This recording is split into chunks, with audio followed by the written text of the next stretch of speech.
something that might even destroy him. This is the New York headquarters of the Anti-Defamation League, the world's most powerful Jewish defense organization. The ADL's job is to identify and expose anti-Semites.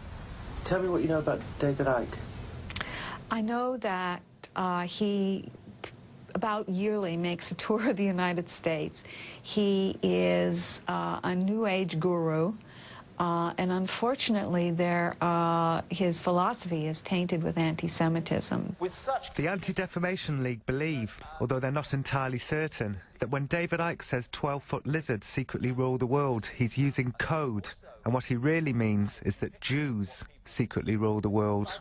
If David Icke is telling people that 12-foot lizards equal Jews, it would make me feel very much as if I had something to worry about if David Icke came to town, if he believes that his 12-foot lizards are Jews. The question is, does he believe that? It's hard that's to know that's a very good question.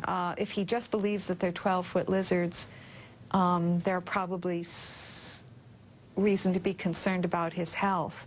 If he believes that they're 12-foot lizards who represent Jews, there's reason to be concerned for the health of the Jewish community. Knowing what I do about David's past, my guess is that when he says giant lizards secretly rule the world, he really does mean lizards. But I could be wrong. These are old anti-Semitic cartoons from Eastern Europe, and there is something lizardy about the way the Jews are portrayed, encircling and enslaving the world. Is this a coincidence? And there's something else. David has many fans on the extreme right. The hardcore neo-Nazi unit, Combat 18, once attended one of his lectures in London and gave him a glowing review in their newsletter. It was a good speech, they wrote. He began talking about a big conspiracy by a group of bankers, media moguls, etc. He was always clever enough not to mention what all these people had in common. Salt beef sandwich, anyone? So the anti-racists are not alone in believing that when David Icke says lizards, he means Jews. It does open up a whole can of worms about code words. The Anti-Defamation League is really concerned about code words. David's line of defense is clear. When he says lizards, he really is referring to lizards. There is a tribe of people interbreeding which do not relate to any Earth race. It's not the Jews, it's not there's anything. Just look at me. This is not a Jewish plot. This is not a plot on the world by Jewish people. Well, the thing is, when you say this is not a Jewish plot, some people think that's a metaphor for you saying it's a Jewish plot. Are you going to laugh first or me? Who's disappearing up their arse, me or you?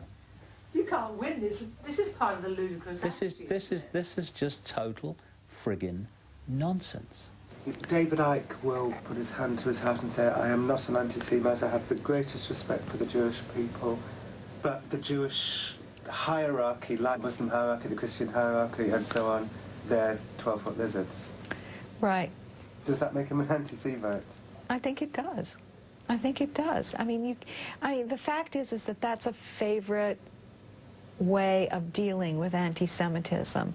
I only dislike these Jews. I don't dislike all Jews. I just dislike these Jews. And somehow these Jews are the absolute epitome of what being Jewish means in the world.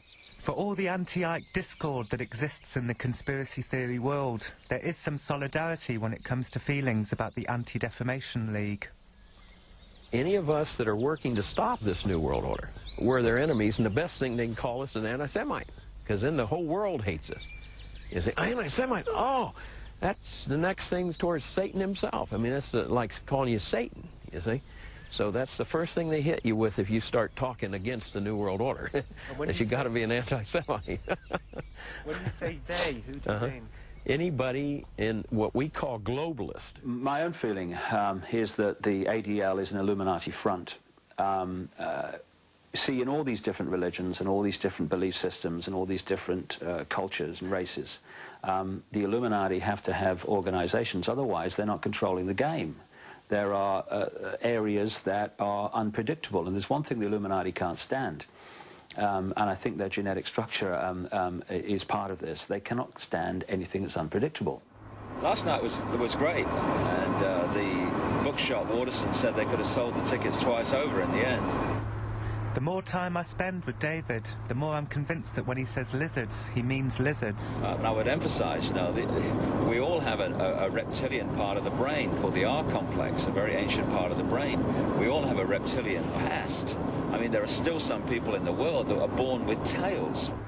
Could the Anti-Defamation League be falsely accusing David of anti-Semitism because he's getting too close to the truth? Are the ADL part of the shadowy elite? Does the shadowy elite even exist? I wanted to get to the bottom of it, and I felt that the answer lay within the simple question. When David Icke says lizards, does he mean lizards, or does he mean Jews? Vancouver. A coalition of prominent anti-racists have organised an emergency anti-Icke meeting. There are powerful people here, members of the ADL's Canadian affiliates, the Canadian Jewish Congress and B'nai B'rith. This coalition is convinced that when David says lizards, he means Jews. Above all, I think David Icke represents a political threat. His writings are anti-Semitic.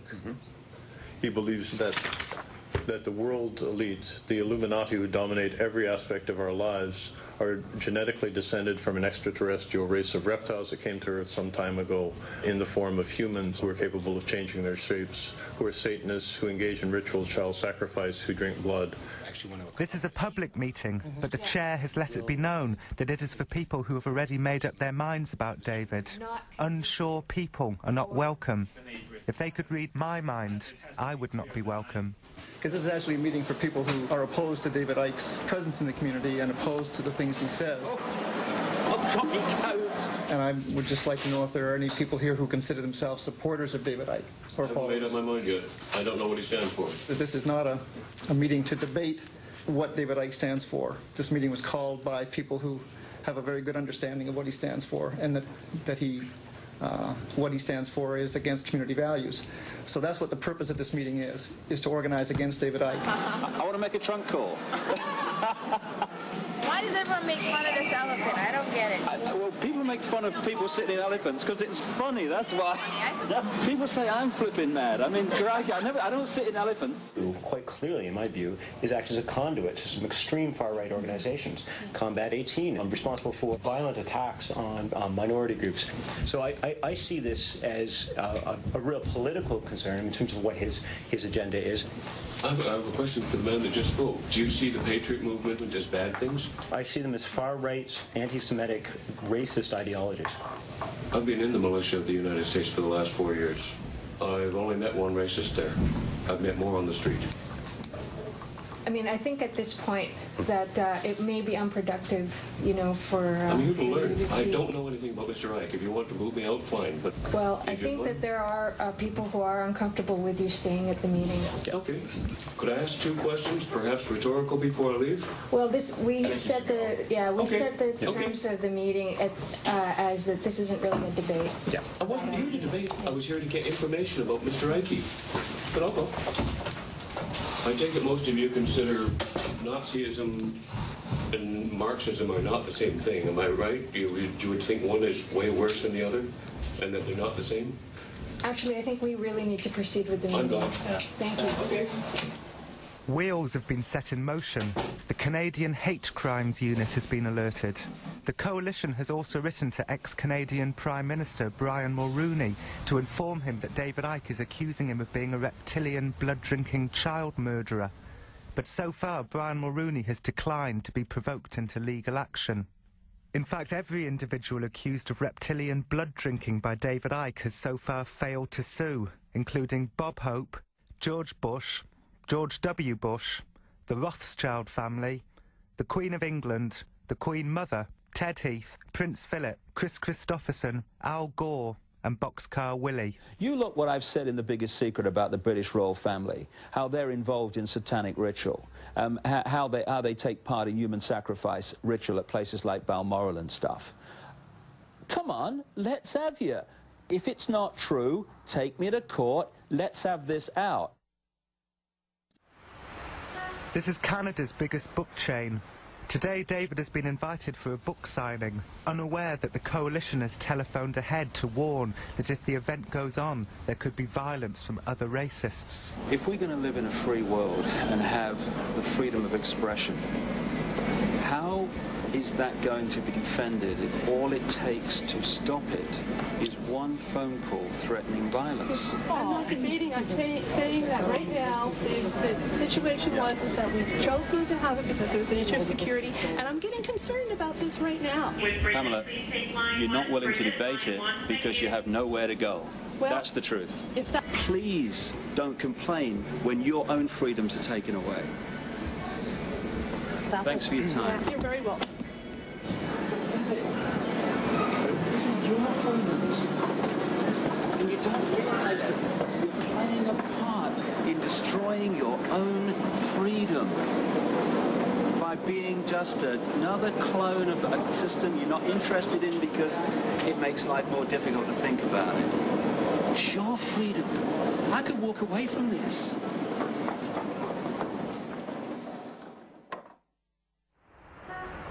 The events of the morning have made David rueful and homesick. Would I want to do other things with my life other than this? My God, yes. It's something related to sport, probably. You know, I still love sport and all that stuff. But the thing that kills me most about doing this, endless friggin' traveling, is missing great chunks of my little boy growing up. There's not a day goes by without me feeling the agony of that. What have you got to do this morning? I've got a talk on a radio station, and then there's 2 television interviews. Don't ask me who they're with. Don't ask me anything about them. I feel like a mobile mouth, you know, sit you down and ask you questions, and you start talking. It's kind of strange life. You know, it's like my mother. When are you going to get a proper job out of Dave? When are you going to get a proper job? Never, never. Because this is a proper job, I guess, strange as it is. Radio 1 Broadcasting, is this the one? Radio 1, is Tony Blackburn here? Yes, thanks. Hello. Hi. David Icke. I've kind of been interviewed on a program at 10:15. Right. We have reviewed the material which has submitted to us. Say again? We've reviewed the material which has submitted to us. Uh-huh. And we've also reviewed the radio regulations 1986. I don't believe it. You got an exclusive here. Go ahead. And we just don't feel comfortable with it. Why? Just don't feel comfortable. Why? Explain to me. No, that's it. Sorry. Thank you very much for your time. You have invited me onto a radio station. I turn up on time, and you stand there and say, without any substance or explanation, we're not having you on. Now... I just explained to you. No, you haven't. Why? Tell me why. I have reviewed the material which you have written, and I don't feel comfortable with it on the radio. Why? No, that's it. This is what I'm talking about when I say the public are given one version of reality, and people like this at AM 1040 in Vancouver prevent them having another version of reality, which means, of course, that they're getting part of the story and not what they're really entitled to hear. And if you think not exposing the fact that children are being abused in fantastic numbers, my friend, is too much for your radio station, then you tell the children who are being abused. Thanks for coming in. You know what your radio station is? Thanks for coming in. It's pathetic. Thank you very much for coming in. And you say you believe in freedom? You couldn't spell it. Thanks for coming in. Thank you. Nice to meet you. This is life in the free world, ladies and gentlemen. And this is one of the architects, unknowingly, of the destruction of our freedom. Good morning. Good morning, sir. This is unbelievable. No explanation, no substance, no debate, just that's it. No conspiracy, no suppression of information, ladies and gentlemen of the world. Well, you've just seen it yet again. You did say you were sick of doing radio interviews.